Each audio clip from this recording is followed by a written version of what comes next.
Hi. Hi. We had a lot of fun homeschooling last year, didn't we? Yes, we did. Should we do it again? Y-E-S, yes!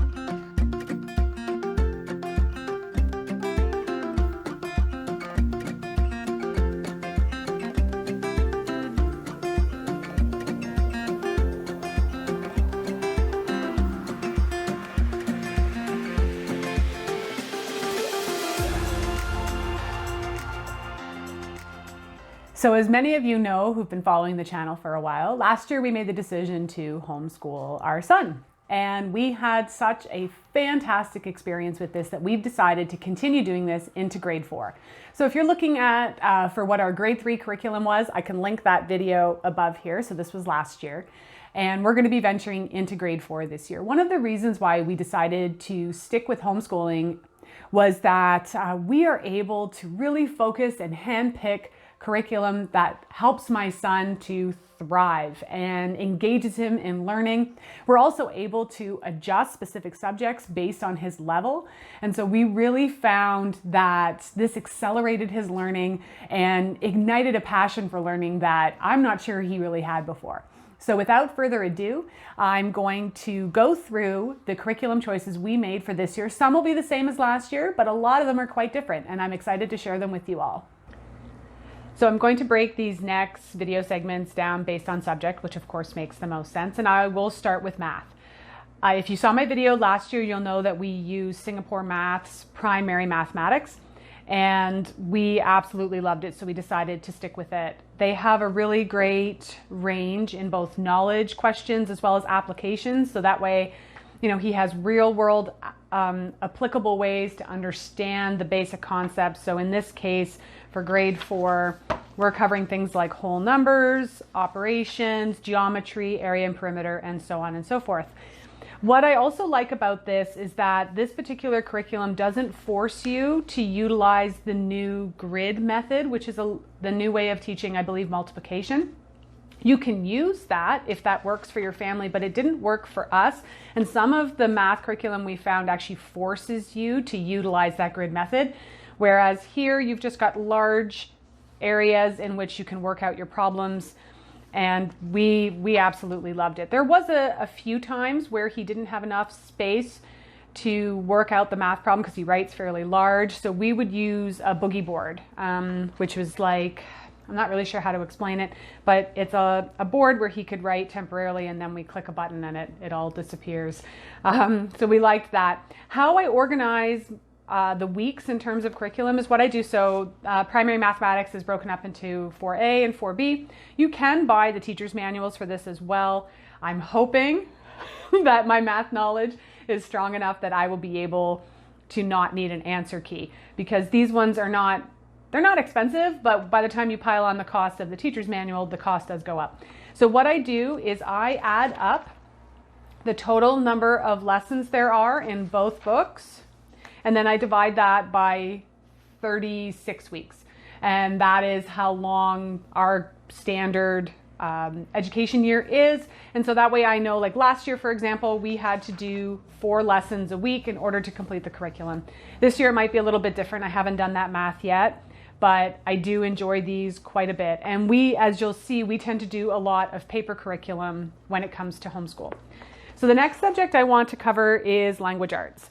And this year we decided to go with Evan Moore, and we have the daily language review. Again, this is fantastic. It has 5 items that your child can review in terms of language curriculum every day, and they break it down by week. So I don't have to do any organizing in terms of schedule. Like, it's really simple. Week 1, day 1, he has these exercises to work on. So this is just kind of a short daily language review to help reinforce some of the grade 4 curriculum that he needs to be working on. In addition to this, and as you can see, if you saw my video last year, we went with a binder, and we found it, personally for us, we actually found that pretty cumbersome to work with. So I invested in a binding machine, and I just upped I have HP's Instant Ink subscription. So I just upped my subscription for a few weeks so I could print off and bind all of the curriculum.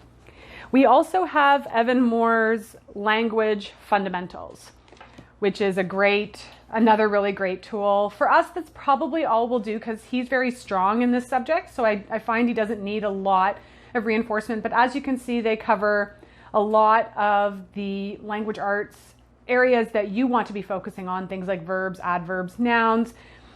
This one, I'm probably going to have to go in and add up how many different subjects or areas they cover and then divide that up. Again, same concept as I did with math. I'll look at how many pages there are, divide it by 36, and that will give me an idea of how many pages we need to do. But you can see again, really big font for him. That's important in our family, and lots of areas to write and reinforce. With these, what I liked about these PDF downloads is that, again, I didn't feel the need to waste paper and actually print the answer key. So I have them. I have the PDF on my computer, so if there is something that I need to look up, but I just focused on actually just printing the curriculum. But one of the main things that we do for language arts are novel studies. And this is our favorite way to immerse my son in comprehension, being able to ask critical questions, and just enjoy a wide range of literature. So these are some of, last year we managed to do, I think it was about 6 novel studies. And I will look at like Teachers Paid Teachers, as well as Complete Classroom Press, and I'll put all of these links below. They're excellent resources for buying novel studies that people have already completed for you. So we'll read the books. Sometimes I'll find audiobooks so that way he can listen along, and then we will work through the novel studies. And the novel studies will reinforce things like spelling and comprehension, as well as out-of-box thinking in terms of like, what would you do if you were the main character? So some of the novels that are on our list this year are The Lion, the Witch, and the Wardrobe, which I loved as a child, so I'm really excited. I'll have to get a better copy just because the font's a little small on this one, but I do have an audiobook for this, so this will be great. We also have Wind in the Willows, The Secret Garden, which again, I'm very excited for. Sarah, Plain and Tall, My Side of the Mountain, The Trumpet of the Swan, which he's really looking forward to because we did a book last year by the same author, and he really, really liked it. And another one that we may tackle this year or next year is A Wrinkle in Time.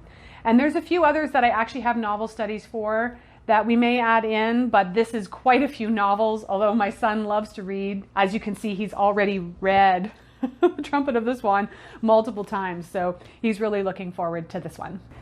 So the next subject we're going to tackle is art, and my son loves art. And we decided to stick with Blossom and Root for art this year. There was a couple of reasons, but mostly it had to do with affordability.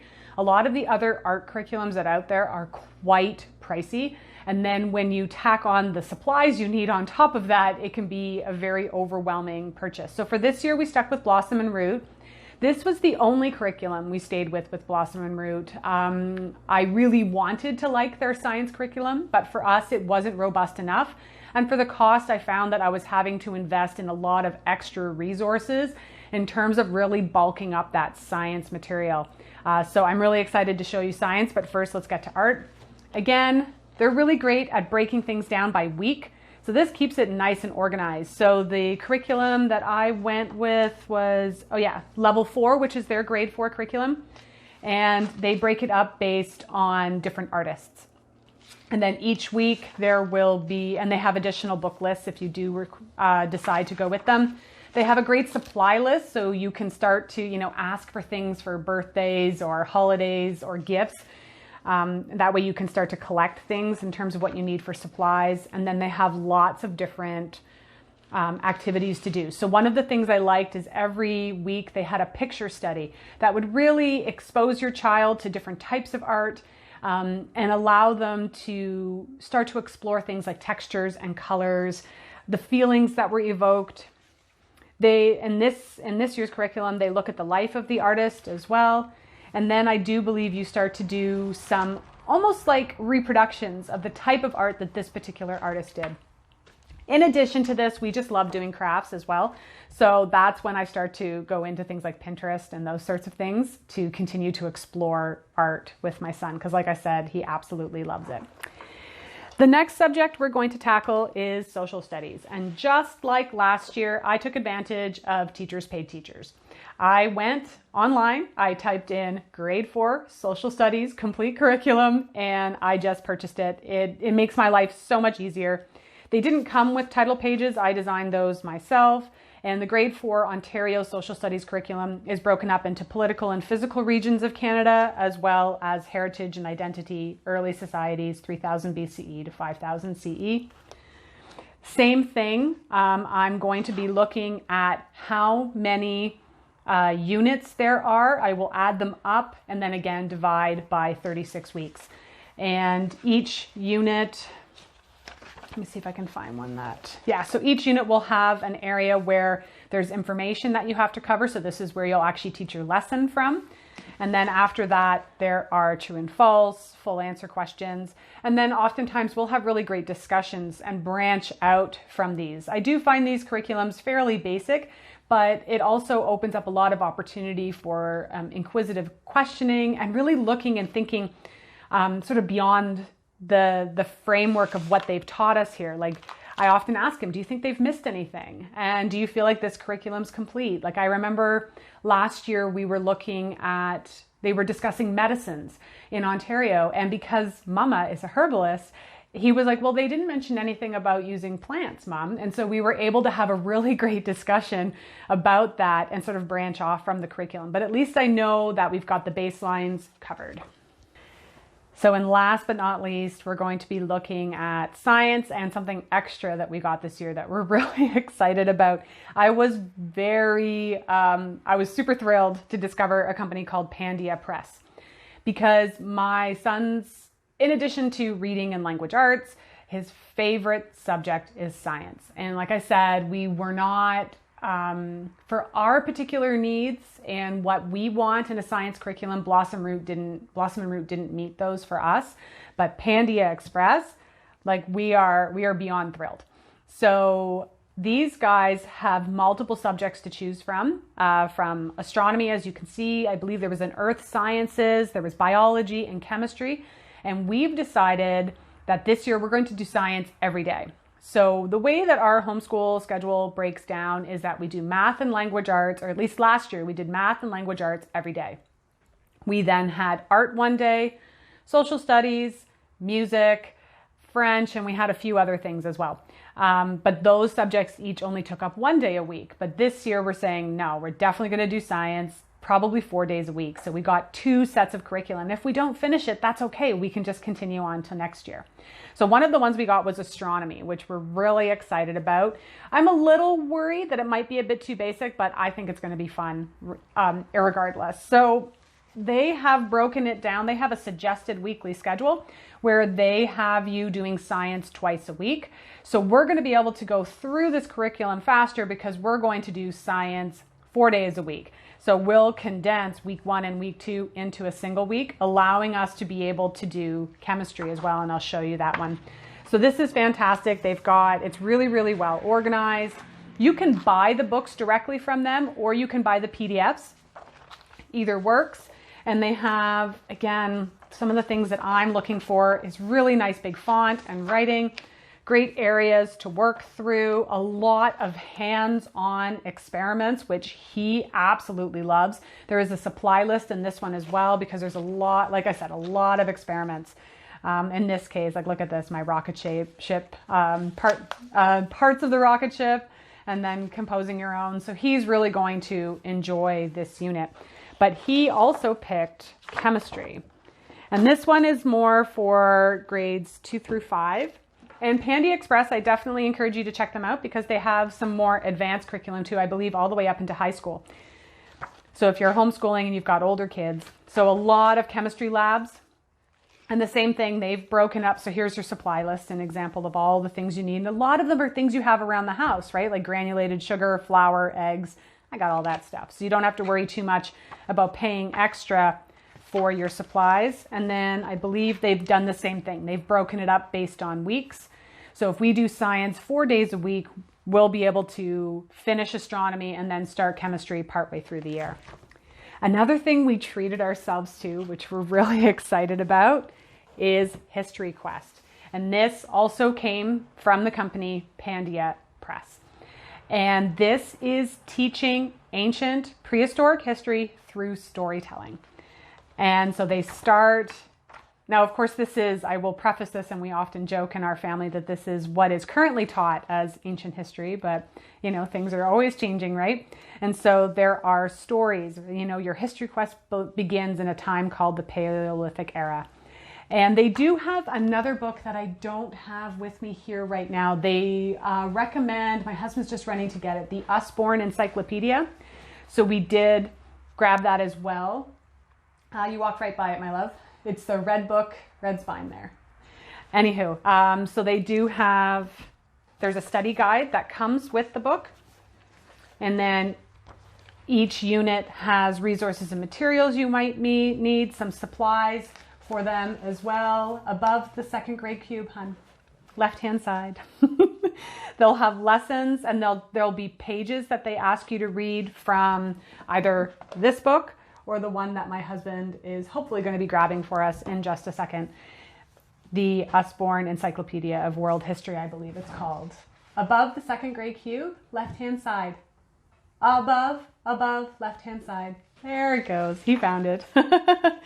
And so they break it up into certain days. But again, we have no pressure in terms of this because this is extra curriculum that we're adding on top of everything. So they've got lessons that help you discover the curriculum, explore, and then they've got creating, which I thought was really neat. Like, look at this one where you actually have to make a model ziggurat. So, you know, you're learning about the structure of a ziggurat in which the Sumerian and Mesopotamian cultures that would have utilized these, and then using cardboard boxes, you get to construct one of your own.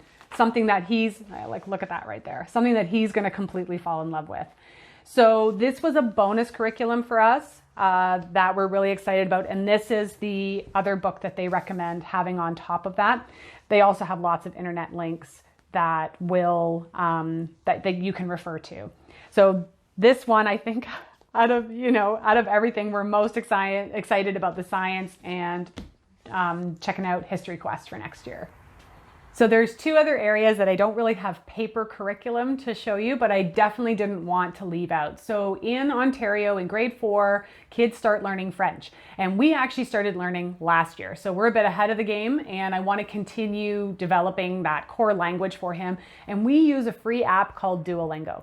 And it's fantastic. It's got lessons and lots of interactive, like he loves the little duo guy. He thinks he's super cute.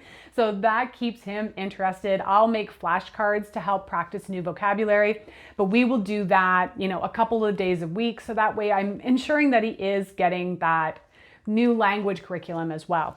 Another thing that we are learning this year is touch typing, and we're using, I believe it's called typing.com. It's free. And this just gets him learning where the home row is on the keyboard and practicing. Again, this one is a obviously computer-based curriculum. It doesn't cost us anything. And it's another way to kind of bulk up his day. If, say, we got through math and language arts really quickly, he can hop on and do 10 or 15 minutes of touch typing. So for my son, you know, because he is low vision, most of his modifications are on a computer. And so for him, learning touch typing is a really fundamental skill. Another area that we love to focus on is music. And I don't have a formal music curriculum, but I do happen to have a music teacher as a husband. And so he's going to be helping to teach my son how to play the ukulele this year. We're going to continue to learn how to play the recorder. And thankfully, I've got a bit of a music background myself. I took music all the way up into what was called OAC, or grade 13 here.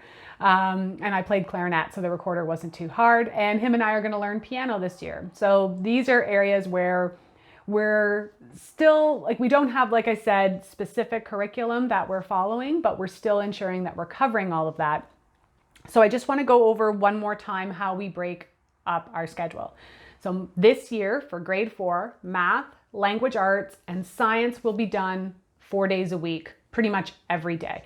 I like to give them kind of a more of a chill and relaxed day on Fridays. So he will do, again, that's math, language arts, and science every day. Then we will do social studies 1 day a week. We will do music 1 day a week, art one day a week. We will do French and typing probably once or twice a week, and then History Quest whenever we feel like it. So that's kind of how we break up our homeschool curriculum. I almost completely forgot to mention nature studies. These are another favorite way for us to kind of fill in some gaps on days we're a little slower or things are rainy. Although a lot of nature study activities are done outside. We have done nature study through Blossom and Root, and again, I'll have all those links below. We also really like, I'll make sure I get the name correct, I think it's Raising Up Wild Things. She has really cool things like spring journals, so she'll have them for every season. So she's an excellent reference to look up. But of course, we also are in the middle of completing Herbs for Kids, which is my herbal curriculum designed to help teach kids about plant-based medicines. Lots of interactive activities, scavenger hunts, and all kinds of neat things. So we really like to incorporate some kind of nature study into our curriculum. So thank you so very much for joining me on this video. We are in our second year of private homeschooling. We're really excited. So this is what we're doing for grade 4. Don't forget to check out the grade 3 curriculum we did last year. I linked that before, and I'll also put links below. I'm also going to ensure that I have links to all of these different companies, so you guys know where to find these resources. If you have any questions, comments, or suggestions for homeschooling resources that work really well for your family, please comment below. And until next time, this is Correne from Spirea Herbs, wishing you education, health, and wellness.